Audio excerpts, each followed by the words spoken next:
Greetings everyone and welcome back to the bench. On the bench today I have a product to review. So we have professional digital audio, create outstanding sound, transmit nature music. Yeah, let's do that. Let's transmit some nature music. Let's see what we got here in this box.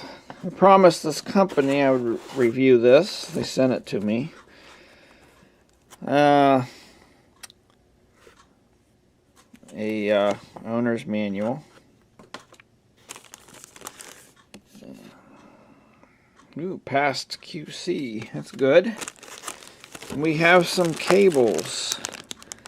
Some USB thingy. Looks like one of those optical fiber thingies. Oh, we have it's a tube rolling around.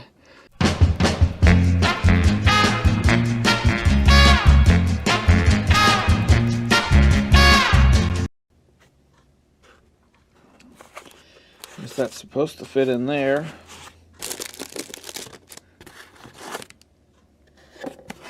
Where's the other tube?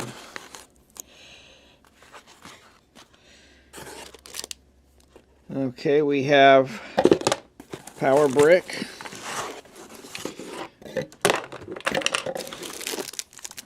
Little remote. And the device itself. One-handed here. Oh, there's the other tube. Hopefully it's in good shape. What kind of tubes are these? Looks like all the little pins in there. Looks like it's a pinto dish type thing. Anyway, let me unwrap this. I can't do this one-handed. Okay, so we have a Douk. I don't know how you pronounce that. Audio ST-01 Pro. So we got a neat little meter here. Volume. It seems to be an encoder wheel, push button. We have tone controls. These look like they're indicator lights for the mode you're in. On the top we have sockets for tubes. On the sides there are vents. And here's the back. And look at all of these inputs we have here. We have Bluetooth, USB, RCA, coax optical, and PC USB. We have the outputs here for the speakers, a line out, and power input. And that says, what does that say? Oh, 18 to 30 volts. Okay, got this thing hooked up to speakers and source. Give it a little test here. So let's power this up.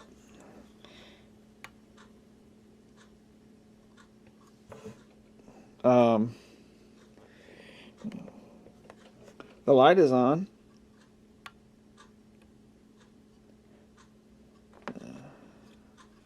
I think I need the RTFM. How do you turn this on? Oh, a quick press, I guess. I was holding it down too long. Alright. So it's on Bluetooth, I guess. It's looking for a signal. But yeah, look at that. I like that meter there. Lights up kind of a amber color. And you can see the tube cathodes glowing. I don't really see any like LED. You know, they have the LED light. I guess there's something down there. It's kind of a dim glow. It is an LED because it's coming up from the base. But it's really dim. It kind of adds to the effect of the glowing cathodes. because these small signal tubes are not going to be that bright as far as the glow from the cathodes go. So yeah, it's kind of a nice touch.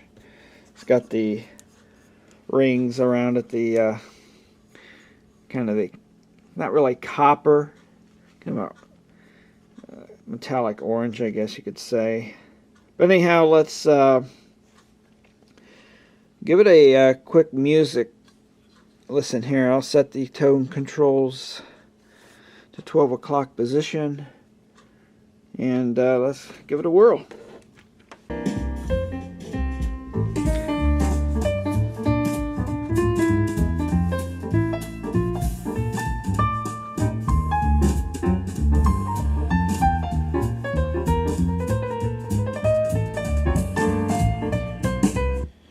Okay, well, it sounds pretty good to me.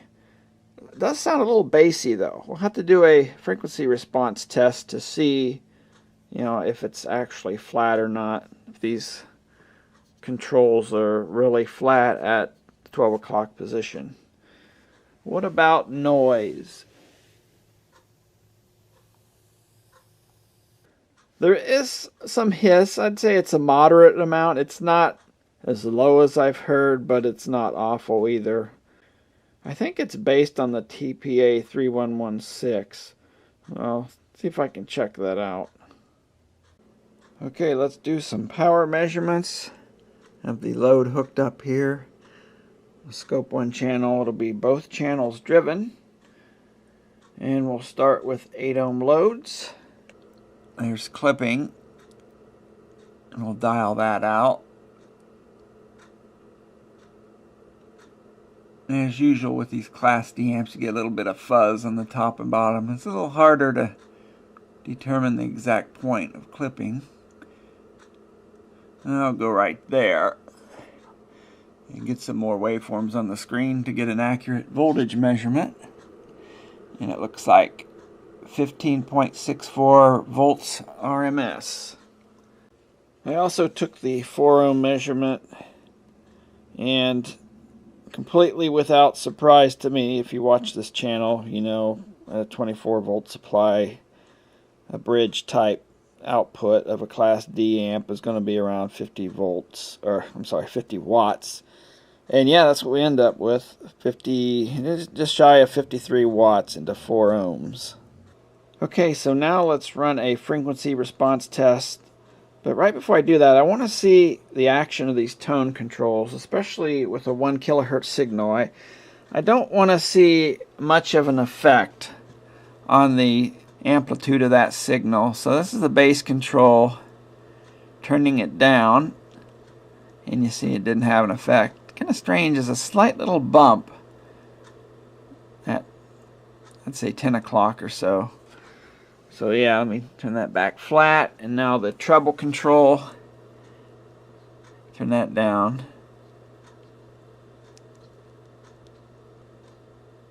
Turn all the way up. So a very slight effect, probably not audible. So I would say the tone control action is very good. So let me make sure the controls are set flat here, and we'll do the frequency response. Okay, frequency response test. So I have these levels set to peak at this graticule, and the bottom peak is at that graticule. And we'll run the frequency down.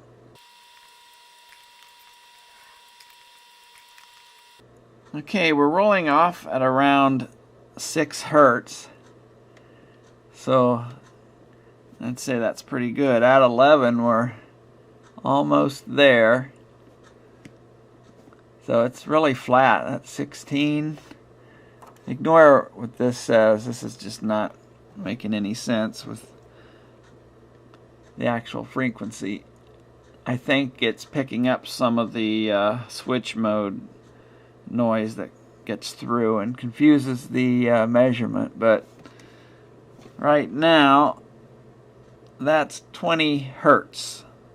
So it's a very good bass response, nice and flat. Now let's take it up, see how the high frequencies go.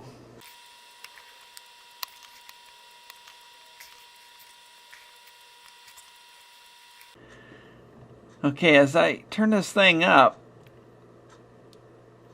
we're about 3 dB down at 15 kilohertz. And that's at 4 ohms. So the coils must be designed for 8. Let's try it at 8 here. Yeah, it's really flat here, still at 8. Let's take it up. Okay, that's 20. And it's perfectly flat. But look at 8 ohm, or 4 ohms again. Yeah, it's lost quite a bit of amplitude at 4 ohms. And it's perfectly flat at 8. So yeah, obviously, like I say, the coils are designed for 8 ohms. We'll just roll it till, looks like around 45 hertz is its 3 dB down point at 8 ohms. So yeah, this thing is geared more for 8 ohm loads because it's 3 dB down at 15 kilohertz with 4 ohm loads. Okay, so I tore this thing down. It wasn't too difficult to get into. It's a double-decker style board here. At the top we have the tubes.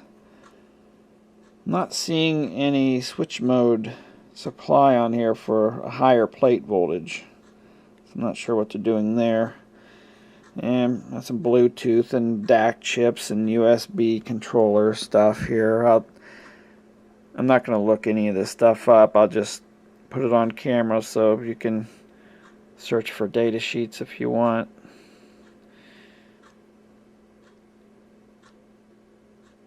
There you go. Rubicon caps. Probably an encoder chip, since that's the encoder type wheel for the volume control. The bottom board here is the tone and power amp, power supply. So on the tone and probably preamp, these are 3552 chips, op amps. This is not a TPA 3116. The power amp is a TPA 3250, it looks like, Texas Instruments.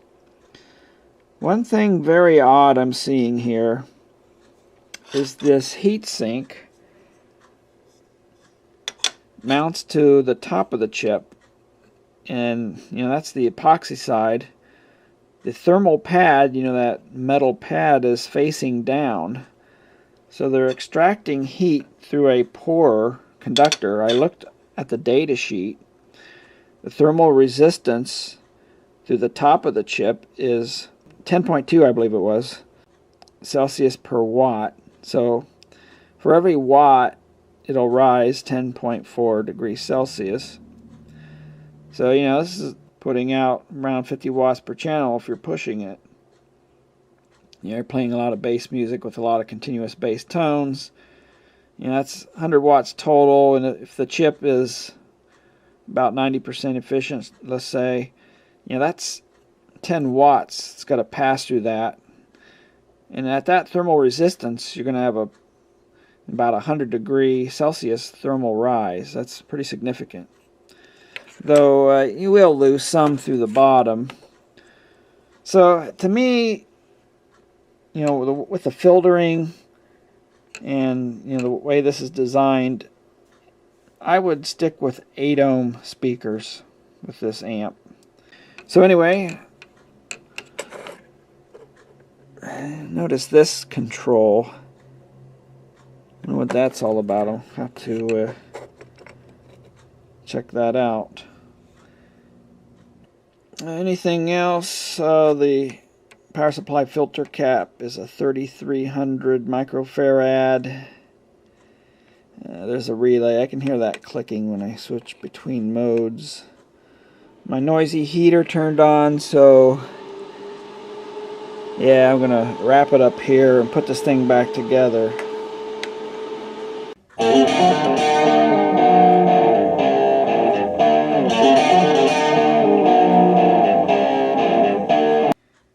Okay, I'm going to wrap this up here. Like I said, I'm not going to get into all the different digital interfaces and how that works and everything. I'm mostly interested in the amplifier performance. So, what do I think of this thing? Well, I really like the looks. It's one of the nicest looking mini amps I've tested. Sounds pretty good. I don't have any issues with the audio quality. I listen to different types of music at higher and lower levels. Sounds fine to me. No issues there. That control on the bottom is for the meter. So if you listen at a certain level and you want the meter to correspond better, you can adjust that.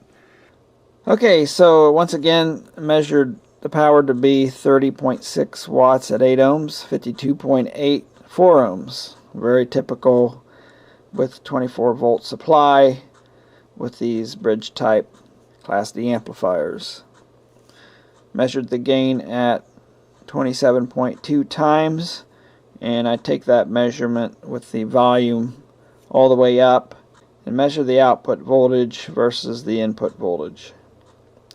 And as I mentioned, noise is kind of moderate. You know, just the background hiss is not as low as some of the others, and it's not as bad as some amplifiers. I think it's pretty much a non-issue when listening to music. So if you have ultra-sensitive speakers, you might notice background hiss when the amplifier is sitting idle. I like the tone control action. It doesn't affect the mid-range around 1 kilohertz. That's what that one test was all about. Flat frequency response at 8 ohms.